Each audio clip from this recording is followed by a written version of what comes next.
We began trying to read the whole of Paul's letter to Titus multiple times, and we're still doing that.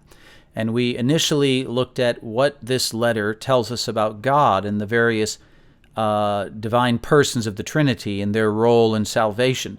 And we quickly noticed that in chapter 1, there's a reference to the fact that God never lies, that this is an attribute of God, and that attribute has been manifested. In chapter 2, the grace of God has appeared. In chapter 3, the loving kindness and goodness of God has appeared.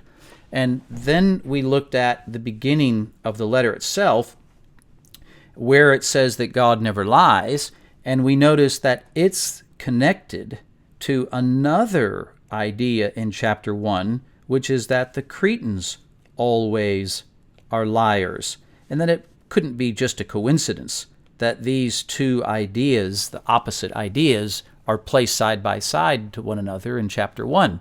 And so your task last time was to try and see how God's not lying might serve as a kind of antidote to the Cretan problem of always lying, a kind of ethnic deficiency that they were given to rampant deceit.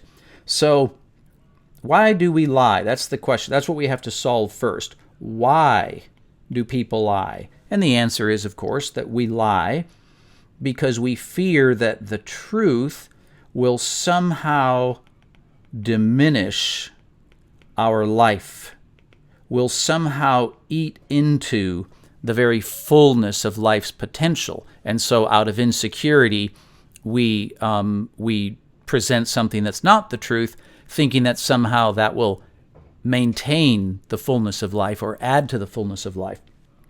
And of course, this isn't the truth. And so, this isn't ultimately the way it works, the way life really works.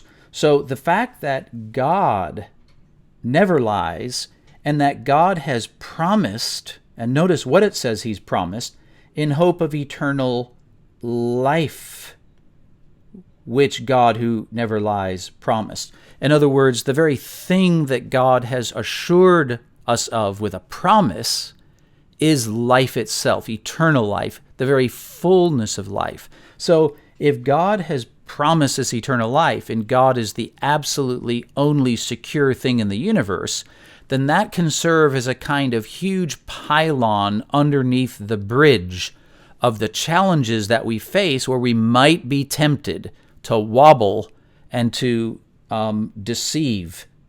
So there's an obvious relationship, anyway, between God himself being loyal to his word and loyal to us, and us having the confidence to face the truth in life and not be tempted to use deceit. Now, that leads us to the next task. If those two ideas are clearly related, but this other idea, which is the main focus of chapter 1, is the appointment of elders. Well, what does the appointment of elders have to do directly with these other two things, this issue of deceit and lying? So that's something you can think about for the next week, and I wish you the best, and we'll talk to you in the next video.